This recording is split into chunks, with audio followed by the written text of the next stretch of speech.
Thank you. Thank you, Lara.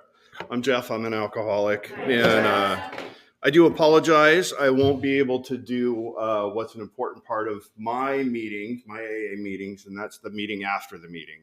I'm going to see Hamilton with my sister directly after this.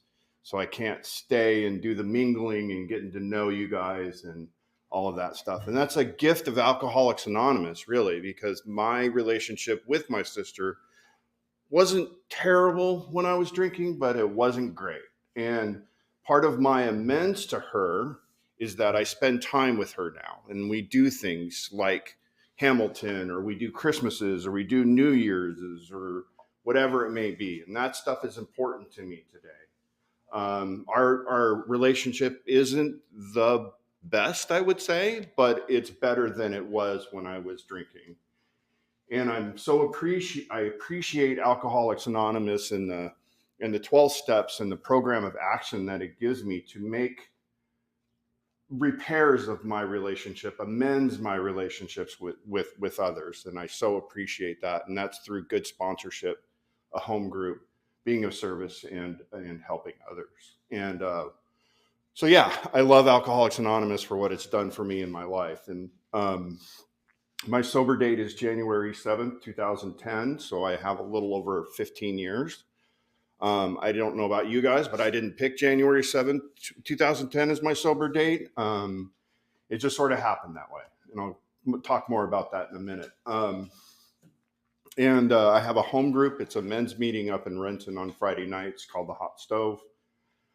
And I have a sponsor, and he has a sponsor. And as Lara said, I work with others. And I've had that little formula of sponsorship and home group really from out of the gate, right? Like my first meeting was at the old Renton group on a Thursday. And then on Friday, I called this cat whose number I had gotten. And I said, I don't want to drink. And he said, well, why don't you want to drink? And I said, I don't know. I just don't want to drink today. And he gave me direction, and he said, go to the EDI club over in Burien. And by the end of that conversation, he said, I'm going to go ahead and sponsor you up. And I didn't know what that meant.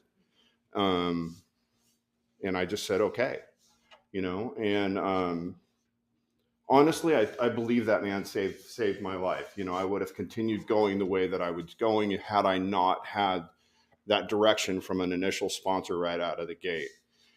And so he became my sponsor, and we didn't really do any work, just from different factors, time and stuff like that. And then I got another sponsor after about 8 months, and went all the way through the steps, and built a relationship with a God of my understanding as best as I possibly can. And I grew up just north of Los Angeles in a lovely little spot called Thousand Oaks. If you know anything about Thousand Oaks, there's a lot of what I would call pretty people, right? And pretty people have pretty kids, right? And pretty kids like to party, and they like to do things. They like to drink, and they like to do a lot of outside issues. And I got drunk for the first time on a beach in Cape Cod, Massachusetts, and I was shy and introverted and couldn't say but two words, and alcohol kind of gave me that moment of like relief, and I remember I passed out in the beach grass in Cape Cod somewhere, and every mosquito had a good time on me that night, but I came back to California where I grew up, and I started to go to the pretty people parties, the pretty kid parties. And what I found out is that as much as I wanted to hang out with the pretty kids and to be in that set or that clique or whatever you want to call it, I just found out that I really didn't like them. They were totally different than I was. I grew up in a very kind of structured household. My parents were not alcoholic at that time. And I'll explain that in a little while. They were not alcoholic at that time.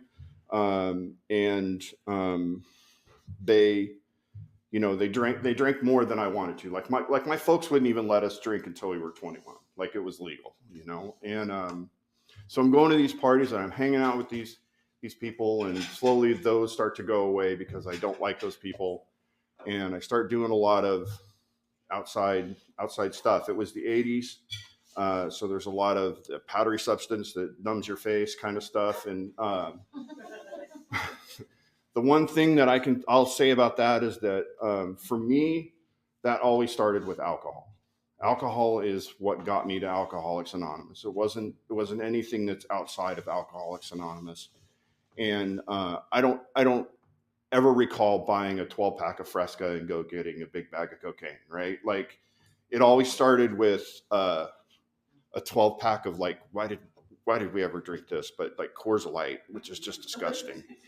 But we drank like a case of Coors Light, and there was never any intention of doing anything outside issues. But once we started to drink, all bets were off. Like we were gonna do that, and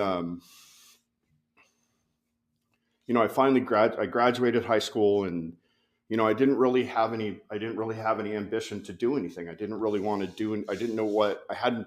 I was very directionless. I thought that this career of delivering pizza was going to be like the thing, like it was going to be this career job that I was going to have, and I was going to be there for a long. I don't know. I was just crazy, and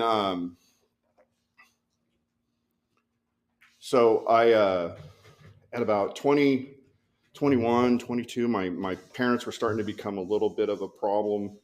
They wanted me to like do something with my life, or like go to school. And if you're not, my folks had a rule of like, if you're not going to school, you're paying rent. And I didn't want to pay rent, and so at 22, with no skills and a pretty serious alcohol and an outside issue problem, I packed my gear. A girlfriend said to me one day, I'm moving to Seattle. Do you want to go with me? And I think I looked at my watch for about 30 seconds, and I said, absolutely, because like I said, my parents are wanting me to do things that I'm really not wanting to do. And so I come to Seattle, and I've got no skills. I still have this problem of alcohol and outside issues, and the outside issues are starting to go away because I don't know anybody, so I'm just drinking. And I didn't know how to do life. I didn't know what I wanted to do for a career. I was going to go try to be an X-ray tech, and that didn't work out. And so the first crack at being outside of my folks' house was all of like drinking the whole entire time that I was here. And we were living in a double wide up in Kent, and if you know anything about me, I'm not really a double wide kind of living kind of guy, but we lived in this double wide, and the guy that I was living with was he'd gotten a second DUI, and he was looking to go to Hawaii. He was looking to move to Hawaii and to get out, and I didn't know what to do. And I did the only thing that I know how to do when I'm kind of in trouble, right? When I don't know what to do, I've lost a job. I'm probably going to lose my house at some point, and that's I call mom. I'm a mama's boy, so I call mom, and I ask her if I can come home. Come back to California. So after about 3.5 years, I moved back to LA. And I actually sobered up for that 3.5, or for the 1.5 years that I was there. I didn't really drink. There was one occasion where I did drink, and when I drank, I wasn't a blackout drinker. Sometimes I wish I was, because then I could have, had more fun maybe or something. But I drank a fifth of Wild Turkey because my girlfriend had broken up with me, and I ended up naked on my parents' stairs somehow, and I have no idea how I got that way. And so I was in LA, and I was not drinking, and my parents were starting to become a little bit of a problem again. They wanted me to start like paying rent or going to school or doing something. I had graduated from delivering pizza to delivering flowers at this time, and so I so I packed my so I went out with pizza to pizza with a friend of mine at the time, and he says I'm thinking about moving back to Seattle or Idaho, or and I said, and he asked me if I wanted to go, and I said, looked at my watch, and 30 seconds ticked off my watch, and I said okay.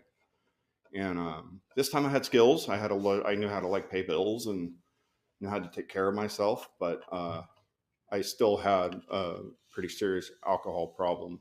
I was suffering from alcoholism because I wasn't drinking to numb the pain. I was just an alcoholic without drinking. And we moved into a house in Tacoma, which was great. It was down by Titlow Park, and the bar was directly across the street. And we would go to the bar and we would walk back to my house. And this was like the true first moment where somebody had said something about their drinking that really made me think. I was drinking in the basement of this house we were renting, and he comes home. He's a server at Tony Roma's, and he comes home, and he's got 2 bottles of MD 2020 or some high class, something. And he sits on the couch, and I'm drinking Old English 400, and high class stuff. And he says, he says to me, I'm really concerned about how much I'm drinking. In that moment, I realized that I was scared about how much I was drinking as well. And I think I said something to the effect of, yeah, me too. And I handed him my 40, and he handed me the MD 2020, and we got drunk that night. Like it was a moment of clarity, but like that, right? It was the moment of clarity like that. And I got drunk for the next couple of years. And eventually I moved up into the Des Moines area and got a job working at the airlines. And I loaded Alaska Airlines with food and beverage. And, for me, for an alcoholic of my type, I'll take all the free booze that I can get, and I would drink countless times out there on the ramp with planes and baggage carts and baggage loaders and just very dangerous situations. And I was drinking and drunk a lot out there. And by the grace of God, I didn't kill anybody, kill myself, or kill my partner, or run into an airplane or anything like that. I think that it would probably be a pretty serious offense to get a DUI on an airport tarmac. But yeah, I didn't have any trouble from that. I didn't have any consequences from that. And eventually I got into the computer business, which is what I still do for work today. And, the nerds like to party, nerds like to drink, and nerds like to party. And the boss would pop into the office and be like, all right, we're out. We're going to go across the street to the bar. And, my drinking by this time had escalated to drinking in the morning. I'd have a couple of beers in the shower. And once the drinking in the morning bell was rung, I couldn't unring it. I couldn't unring it. So I would get hammered the night before, and then I would have a couple of beers just to calm myself and give that relief that I was looking for. And then I tootle myself off to work, and then I come back and I would do that cycle all over again. And then I had periods of sobriety in all of this time. That's why I can so identify with what the big book says about periods of sobriety. And then when you go back to drinking, it's basically the same, if not worse than it was. Yeah, because I had a year, I had 6 months, I had 8 months, I had 9 months. I had these periods of sobriety. And I'll say that every time that I sobered up for any period of time, they got shorter over the farther I got into drinking. Like 3 years, a year, 6 months, 2 months, a week. And then I was right back to where I was. And the last little bit of my drinking was like that.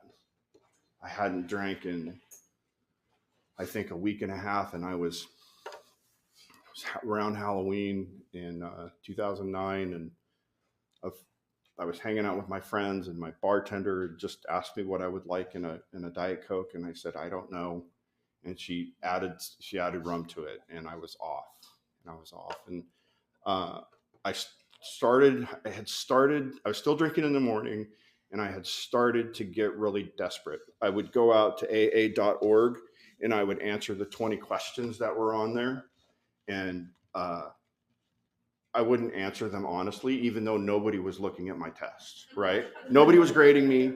Nobody was doing nothing. But I wanted to, and even though I lied still on that test or whatever, I don't know if it's a quiz or whatever, but it still told me you've answered yes to 3 or more of these questions, you might have a problem with alcohol. And I was like, oh, okay.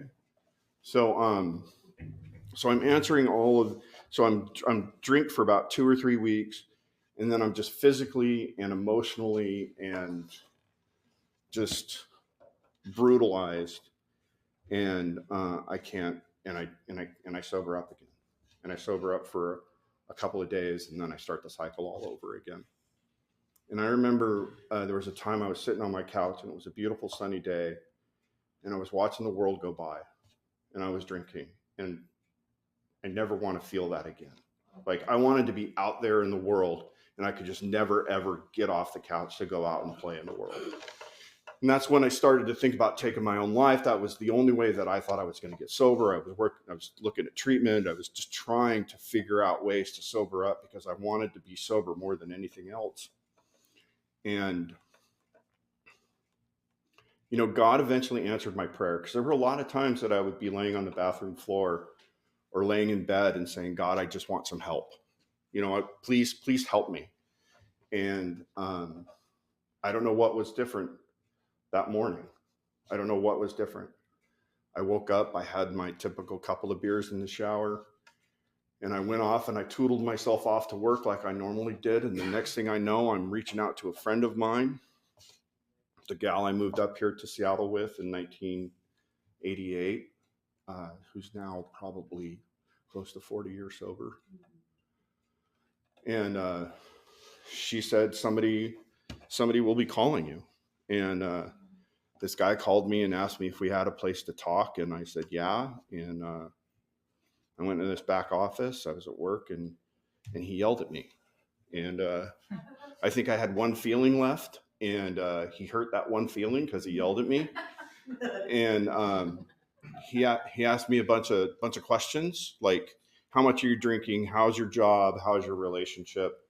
And for the first time, just this overwhelming sense of like, I need to be honest here came over me. And I was honest with him. And after he was done yelling at me and hurting my feeling, he said, you're going to go to an Alcoholics Anonymous meeting tonight. And I did.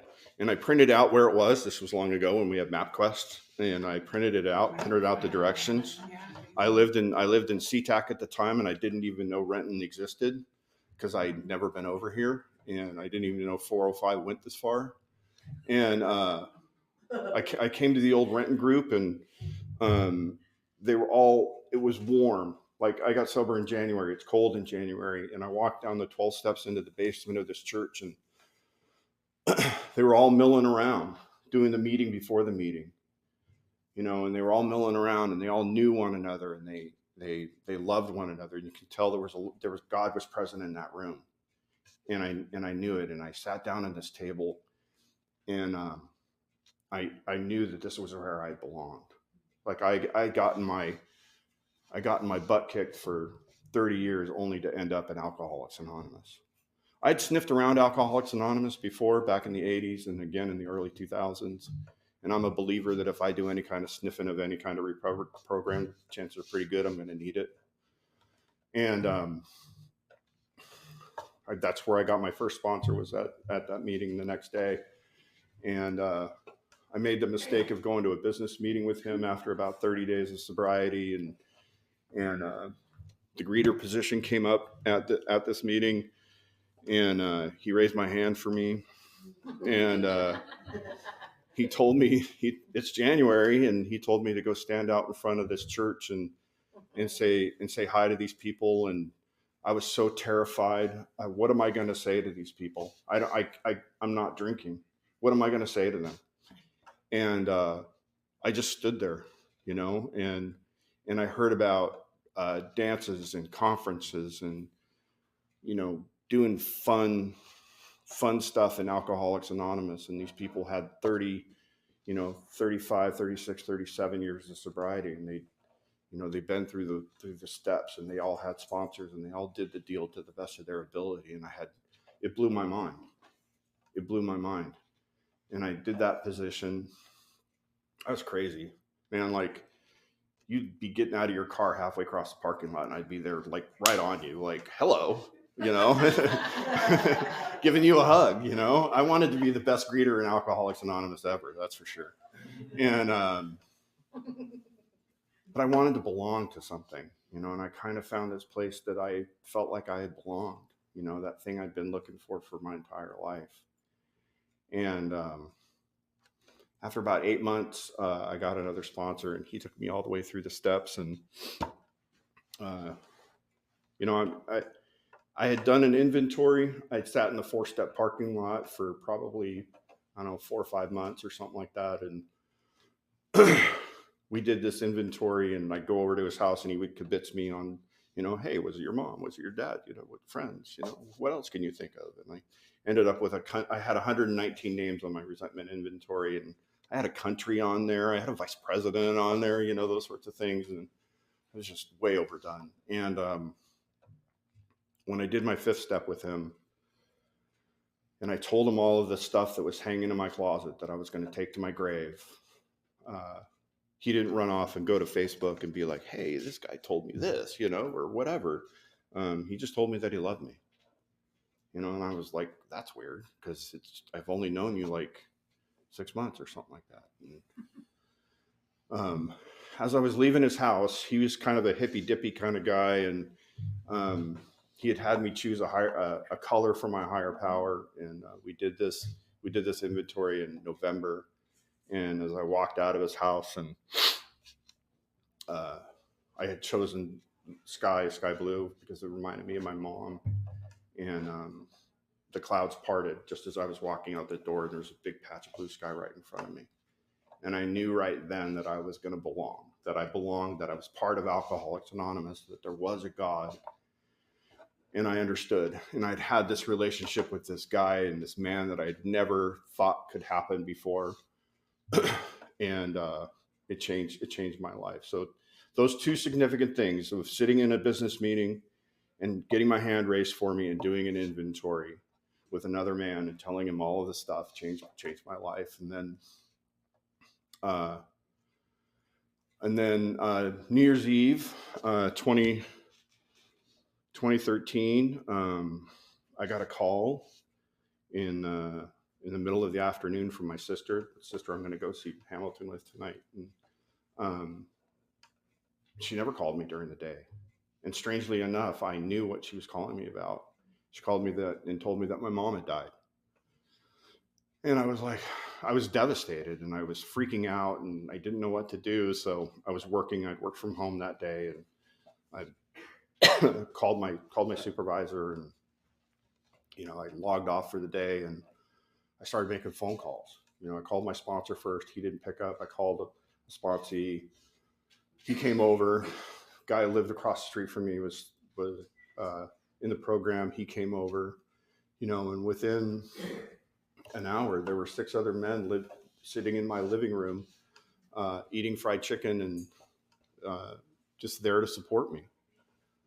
And I made arrangements to go to LA and I went to a meeting in LA that night when I got there on New Year's Eve, and they asked me why I was there, and I said my mother passed away, and they asked me if I needed anything, and I was like, no, I'm good. I don't need anything. I have everything that I need, but thank you. And then a month later, after we had made all the funeral arrangements and everything, I went back to that same meeting, and they knew who I was. They knew who I was, and they said, do you need anything from us? And I was like, no, I'm good. Thank you very much. And that was that other piece that I kind of needed at that moment. It was like the fellowship piece, the unity piece. Like, they know who I was. They know where I come from. They know what was going on in my life. And I needed that. I needed that in early recovery. And, as it turns out, my mom died of a drug and alcohol overdose at 72 years old. She was no different than any other junkie who's walking the streets today. The only difference between her and them is that she lived in $1 million house with a kidney-shaped pool in the corner house. She was no different. She doctor shopped a lot, and she drank a lot, and I knew that she was drinking a lot, and I knew that she was doing all of the things, because she would go to bed, get up, drink, go to bed, get up, drink, and that's what I did. That's what I did when I was drinking. And thank God for Alcoholics Anonymous, because the fellowship rallied around me, and they took me under their wing. And then I would go talk about that at meetings, and I would go talk about that, and I got tired of talking about it, so I didn't talk about it anymore. But I had a number of people come and say to me that because you talked about that, I can know that I can get through anything. And it's important for me, to talk about that stuff. So where I'm at today, I've got a really good life as a direct result of being sober. I sponsor a bunch of dudes. We'd come over and we hang out in my garage, and we read some books, and we have fellowship there. We have potlucks, and we do some crazy stuff. And I found a relationship with God, but I also found a relationship with everybody else as well. It was something that I was always looking for. And I own a little house. I have a little 3-legged dog. I have a good job. I have all the accoutrements of life, but I also am the literature talks about, Dr. Young says there's some kind of moral psychology that needs to change or something like that. I'm paraphrasing it. But that's been my experience, is that's happened to me, and that's all through doing this stuff, and having a sponsor. Like I said, I've been sponsored from the second day I've been sober, and I sponsor I have now is great. He's on the office committee, actually. And, I love being sober, and I love being an example. And I think for me, that's the most important job that I have in Alcoholics Anonymous, is being an example of what recovery can do, or what God can do, or what, I try to tell the guys that I start working with fresh, just like get into the center of the boat as fast as you can. I'm also kind of, like, hey, I'm not going to do your recovery for you. I won't chase after you. My sponsor doesn't chase after me. This is your deal. You have to do it yourself, and for the most part, they're pretty good about it, so yeah, I have a really good life as a direct result of being sober and being in Alcoholics Anonymous. So not quite 30 minutes, but that's about it for me. Thank you.